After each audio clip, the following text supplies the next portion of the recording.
Sud Radio, tous au jardin. Comme chaque dimanche. Alors on accueille Ronald Delbande. Ça faisait longtemps qu'on vous avait pas entendu, Ronald. Bonjour.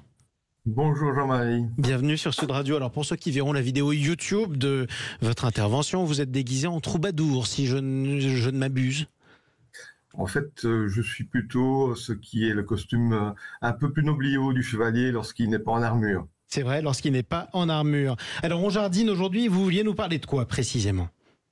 Eh bien, écoutez Jean-Marie, en tant que passionné du Moyen-Âge et du jardinage tout autant, je voulais vous parler aujourd'hui d'un sujet qui me tient plus particulièrement à cœur. Alors lequel précisément ?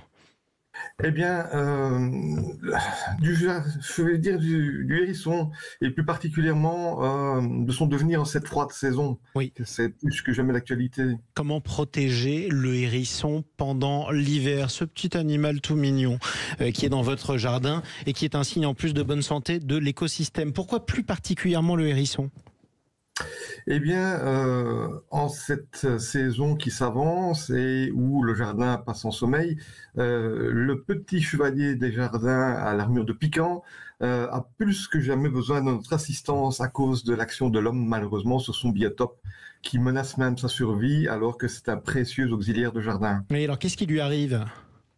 Eh bien, le dérèglement climatique, tout autant que la diminution de la taille de ses habitats ou son morcellement, ainsi que la raréfaction parfois de sa nourriture de prédilection à cause de l'action de certains produits utilisés par l'homme, fait que sa nourriture devient moins abondante et on se retrouve avec les petits de l'année qui parfois viennent malheureusement avec le climat ou montent plus tardivement, donc trop près de l'hiver, et qui n'ont pas la possibilité d'atteindre un poids minimum qui leur est nécessaire.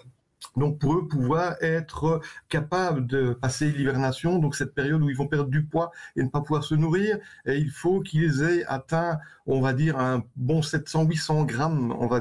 Les chiffres varient en fonction des personnes qui en parlent, mais je dirais que 800 grammes me paraît un poids tout à fait juste pour pouvoir avoir une chance qu'ils subsistent et qu'ils soient encore présents chez nous et nous aident l'année suivante. Oui, alors 800 grammes, effectivement, c'est déjà un beau petit bébé, tout simplement. Alors, si jamais on en trouve un petit hérisson, qu'est-ce qu'on fait ? Alors, je dirais que la première chose à faire, si vous n'y connaissez absolument rien, c'est de vous adresser à des associations comme Alliance Hérisson, qui dispose d'une page Facebook qui est accessible toute la journée et où vous aurez des réponses très rapidement, ou Faune et Sonne, je vais citer que ces deux-là, mais il y en a quantité d'autres qui n'en prennent pas ombrage, qui s'occupent des animaux, parfois pas uniquement des hérissons, mais de la faune sauvage, car n'oublions pas que ça reste un animal sauvage, et donc légalement vous ne pouvez pas le détenir, en faire un petit familier, mais par contre, vous pouvez, à l'approche de l'hiver, l'assister et fournir dans le jardin des points d'eau avec des croquettes, je dirais, pour l'avoir testé sur un petit que j'avais recueilli, plus particulièrement poulet. Bon, il apprécie... Des croquettes en poulet, pour un hérisson. Oui, des petites croquettes pour chatons que vous mettez, et ils apprécient. Ça leur permet de prendre du poids et justement d'atteindre cette taille respectable qui leur permettra de survivre. Mais ceux que vous recueillerez à la maison, donc si jamais ils sont trop petits, vous pouvez les héberger pendant tout un hiver, jusqu'à ce qu'ils soient de nouveau capables, à la bonne saison, d'être mis en liberté, parce qu'il faut le relâcher, bien entendu, ce n'est pas un petit toutou, et là vous pourrez le nourrir et faire en sorte qu'il atteigne son poids. Si vous en trouvez pour le moment froids et qui ont l'air morts, ne les enterrez pas. Ils peuvent être simplement saisis par le froid après être sortis en plein jour de leur petite tanière. Vous les ramenez chez vous, vous prenez une bouteille, vous la remplissez d'eau chaude, mettez un manchon autour pour qu'ils ne se brûlent pas, vous les réchauffez et vous les nourrissez. Vous les aidez à passer. Vous ne leur donnez surtout pas certains aliments qui sont le lait et tous ses dérivés. C'est très mauvais pour eux, ça va leur donner des diarrhées, ça risque de les déshydrater, de les faire mourir.